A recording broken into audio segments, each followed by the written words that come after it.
Rick Allen, Steve Letarte, Jeff Burton with you as we've left Richmond. We have left, but there are still cars there. There are still officials there. They're doing short track testing. And Steve explained to us what they're working on. What's NASCAR doing to the car to try to make the racing better? All right, so it's no secret that the short track races are not at the desired amount of entertainment that the series is looking for. And I will say that I think that's going to be a track always, right? When something gets better, something else needs to be focused on. So specifically, what's being tested at Richmond is a new front splitter that allows the trailing car to not be at such a deficit. It's going to basically not make as much downforce as when you lead. So therefore, when you get into second, you should hopefully have as much downforce as the guy in front of you. Do I think this is the fix? I think it's one ingredient.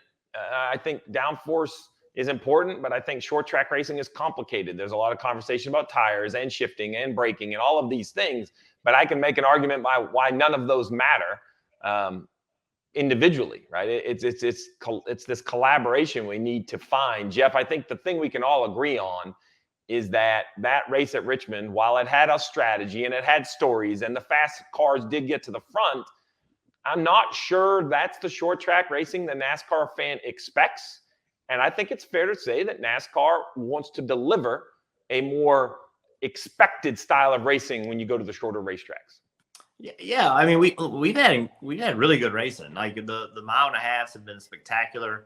All of our races so far we've had this year on NBC have been really good races. Richmond looked the same Richmond race we've had for multiple years there. And I don't think that has anything to do with the car. It's something with this racetrack in my eyes. For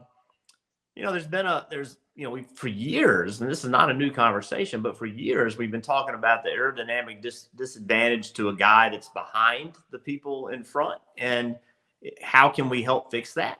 That's where all this effort is, and also can Goodyear bring a tire that's a little different? I'm not completely sold. The tire thing is the issue. I'm not completely sold it's all about aerodynamics either. I think you said it well. I think it's a very complicated issue. And so, number one, I appreciate the fact that they're working to make it better, right? I mean, that's imperative to say, hey, how can we make racing better? And it's some very unique and interesting ideas that they've got this week rather. I can't wait to hear the drivers' comments about it. But we always need to be looking in the industry, how can we make racing better? How can we make it more competitive? And the definition of that could change from one person to the next. That's what I find interesting is what is the definition of better racing? Like, because some people have a race they like, that's awesome, and other people have and they don't like it. So, but the effort to make the racing better is always a good idea. I don't see much we need to change on tracks mile and above. It's pretty damn good the way it is right now. Can you make short track racing better? We definitely need to be looking at it because I agree with you, Steve. It's not what the NASCAR fan is accustomed to seeing as we have it today. Jeff, are we hypocritical as fans and spectators in the sense that Pocono a week ago, Denny Hamlin puts the side of his car to Kyle Larson, gets him into the wall, and we say, oh, that's terrible. But if we go to a short track and somebody puts the bumper to somebody else or puts the side of their car to somebody else, they're cheering, standing up, going, yeah, my guy just moved another guy out of the way. So how do you find that medium between at one track it's okay and another track it's not? Well, I personally don't think it's track specific. I think that certainly, that you could do some things at Martinsville that doesn't put a driver in jeopardy the way you could do it at Michigan. There's no doubt about that. But as far as rubbing and taking a guy's line away from him, I don't think it's that different. I think that, Brad Keselowski said it really well this weekend. I heard an interview with him, and he said, look, we all have different opinions on what's fair and what's not. And this unwritten rule that we always talk about, everybody has their own unwritten rule. Like everybody has their own opinion about what's too far and what's far enough. If you're a Denny Hamlin fan, you're like, hey, man, that was awesome. I mean, I heard a lot of people say Dale Earnhardt would have done it. I heard people say, well, that was just terrible. I can't believe he did that. And so beauty's in the eye of the beholder. And some people loved the move and some people hated it. And you know what, Rick? That's not changing. It's been like that for as long as I can remember. I remember Dale Earnhardt going across the stage and him getting booed. I mean, big booed. And Then the next guy sitting to him was cheering, loved him. And that's what's great about our sport, is that you have so many different personalities, and their driving style comes out in their personalities, and it changes. Like Denny is like, the hell with you guys. I'm going to be selfish. And he hasn't always been like that in his career. He's developed that. Kyle Larson, we saw him move Denny Hamlin out of the way when he got to him on better tires. He wouldn't have done that before Pocono. So it's always evolving. And we expect our drivers to go give 100% and go race as hard as they know how to race. And when you do that, you're going to have contact. There's no other way around it. And what's that line where contact is too much?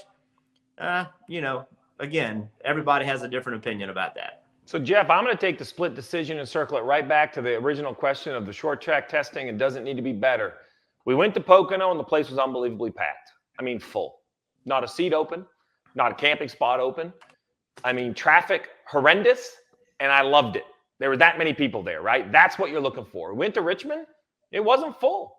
I would love to tell you that it was. It was an okay crowd. It wasn't full. So when I heard the quotes from Brad after the race, he thought the race at Richmond looked different, felt different, but he thought there needed to be tests for drivers that are different each and every week. So I come all the way back to this, Rick. In my opinion, what should the fans expect?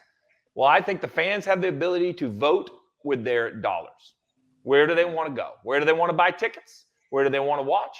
What style racing do they want to see? And I think it's NASCAR's job as a sport and NASCAR's job as a sanctioning body to continue to watch those trends. And if people are not going to tracks or not liking what they're seeing, and what I mean by that, they're not filling the seats or not watching on TV, then that's where we need to work.